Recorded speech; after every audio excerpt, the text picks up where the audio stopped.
Why can't I be free? Why can't I be free? Without some armed crypto-fascist scum feels entitled by a gun lording over me. So why can't I be free? Why can't any of us? Well, the short answer is money. And the shorter answer, with an extra syllable, is government. I mean, don't you find it even mildly ironic that in this society we're indoctrinated to give credit for freedom we don't have to the precise institution that deprives us of our innate freedom, our God-given freedom, if you will, that self-sovereignty that is the inherent province of every conscious being. Why can't we just be? Why can't we just be? Why can't we just be ourselves? But you know, the protection racket, the intimidation racket that is government, couldn't really operate without their fancy little foot soldiers all goose-stepping in line, now could they? You know which ones I mean. Those terrorist thugs all dressed in black in their dumbass shoot-staffled costumes. You know, lest we ever be mistaken as to what they actually are. Now, when I say terrorist, I know many of you will be uncomfortable with this usage of the term, even though it's accurate, because of, you know, brainwashing, propaganda, but we can just take the textbook definition of terrorism. What is it the police do? They use violence and coercion against civilians in order to frighten people into walking between the lines, in order to impose their agenda by force, in order to impose their arbitrary bullshit over the will of the people, arose by any other fucking name.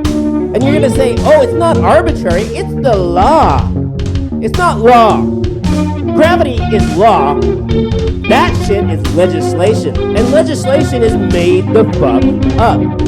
Personally, I'm not too particular about the distinction as to whether this specific piece of bullshit emerged from the ass of a legislator, or whether the cop himself pulled it out of his own. And should you engage in the incredibly subversive act of looking the fuck around you and thinking critically for yourself, you'll notice that the cops give less of a shit than I do about this distinction. Matter of fact, those power-tripping motherfuckers like nothing better than making it up as they go along. But coming back to this notion of terrorism, you may have noticed from the basic definition we're using that terrorism actually encapsulates the entire business of government. In fact, it's a code word. It's a bit of jargon that they use to describe the actions of anybody else stepping in on their action. If you're actually paying attention, you'll see so-called legitimate governments routinely using the same methodologies for which they vilify purported terrorist groups. And what's the difference? The real difference is spin. The real difference is control of the narrative. Government says, oh, hey, we've declared ourselves to be the local monopoly on violence and coercion in this area, so those other guys are illegitimate. They're the terrorists. Never mind that we're at the exact same game, only with more resources and deadlier weapons. We don't like competition. Pay no mind to the man behind the curtain. When you really begin to wake up, you'll start to realize just how hard they're working all the time to try to market your own enslavement to you. But when it comes to cops, the government's low-level henchmen, we don't even need to use the term terrorism, even though it applies. We can just call them bullies, because that's what they are, isn't it? They're bullies for adults. Boorish, unreasoning, quick to violence, always on an ego trip. And yet what do we call them in this society? We call them fucking heroes. Oh, I'm sure that's helping. And I don't know if you've observed these heroes in action, but it takes a good 6 or 7 heroes with black jackets and guns trained on one unarmed civilian in order to make an arrest. Oh, how heroic. And guess what? The overwhelming chances are that this dangerous criminal that they're surrounding and scheming to lock in a cage wasn't even harming anybody in the first place.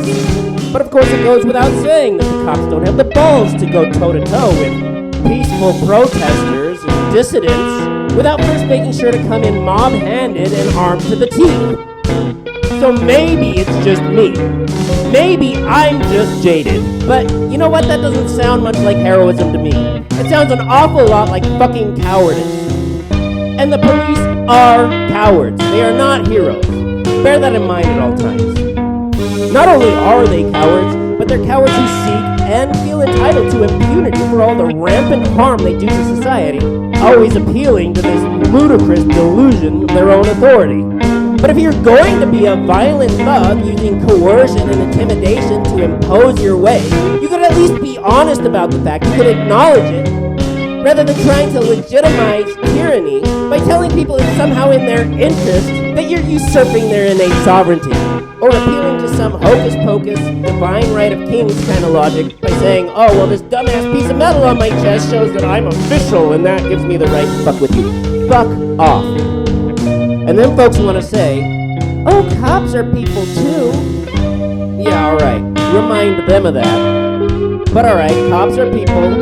They're just people who turned on their own kind in order to enforce and defend the privilege of a ruling class that would never fucking have them. And I mean, these fuckers embody the lowest impulses humanity is even capable of. And then they want your praise for subjugating you. Funny thing is, though, there is this old-school remedy for tyranny and terrorism. Just apply a bullet to the face as needed until the problem goes away. Okay, that one's a joke. Kinda. Stand up for yourselves, but don't get yourselves killed, which inevitably ends up meaning showing way more restraint than the cops. But I mean, if there's any group who ought to be self-eliminating from the gene pool, those who choose a career path in domestic terrorism ought to be first on the chopping block, wouldn't you think? But I mean, cops don't have trouble getting laid, do they? And I can't fathom why either. I mean, what do you think attracted him to professional bullying in the first place? Dude, bro's got a penis complex. Don't you think there might be a reason for that? I mean, maybe you women aren't looking for satisfaction. I don't know. Oh, but he makes me feel safe. Oh, well, shit! That's good to know. That the rest of us have to suffer abuse and indignity and harassment and have our innate sovereignty trampled upon just to make up for your insecurities. The point being that the cops wouldn't get up to any of the shit that they do if they didn't believe they could get laid while doing it. And so in effect, if you fuck a cop, you're enabling his psychopathic bullshit. Stop it! You're gonna go ahead and pass along his brutish, cretinous, authoritarian genes to the next generation? By the way, the future is in no need of additional IQ 80 individuals. If you want to actually have a positive impact on society and on the collective genotype of the species, then never fuck a cop under any circumstances. In fact, just to be safe, don't even fuck dudes with mustaches. It's about time for us to be done with that particular form of douchery anyway, isn't it? Let's have anarchy. Let's have anarchy. 'Cause when man tries to live above the law of creation, we get tyranny. But rather than suffering under the onus of legislation, you know, that made-up bullshit that's pulled out of the asses of politicians and then imposed upon us at gunpoint by thugs, if we were to open up our eyes and take a lesson from the blueprint we were given for how to live, that's right, it's all around us. The natural world is a fully functioning model for life. And yet we have the hubris as a species to turn our back and pretend like we know better. I mean, creation itself really is our instruction manual for life. We don't need to be looking for the answers in religious texts or any of the rest of that nonsense. The divine order is fully evinced all around you at all times if you even bother to pay attention. But I mean, people get all up the ass with a bunch of thoughts and beliefs about how things should be, which for the most part aren't even their own. But then they try to force things to conform to that pattern that they've made up in their heads. But the point is, if you're forcing at all, you're not in alignment with natural law. And the real farce is, I mean, this country was supposedly founded on Judeo-Christian principles, and yet what do? They consistently spit in the face of the creator they supposedly believe in by trying to suppress natural law, continuously trying to dominate and exploit the natural world and all of the sovereign beings therein. Which is why we're constantly held hostage by petty tyrants and ruthless warlords, because they're the precise ones who are always trying to control and dominate and contrive everything to their own specifications. Which means they epitomize the sickness, the diseased state of this culture.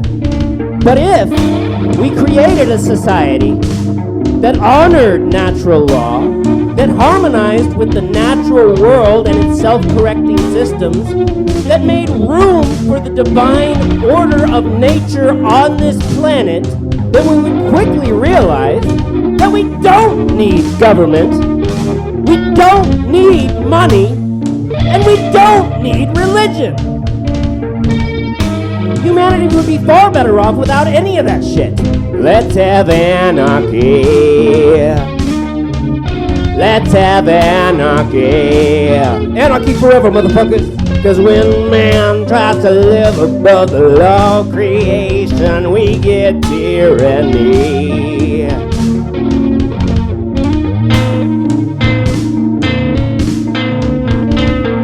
Listen, y'all be great, but I'm out. I'll see you at the revolution. Better not be late. Anarchy forever, motherfuckers. Peace.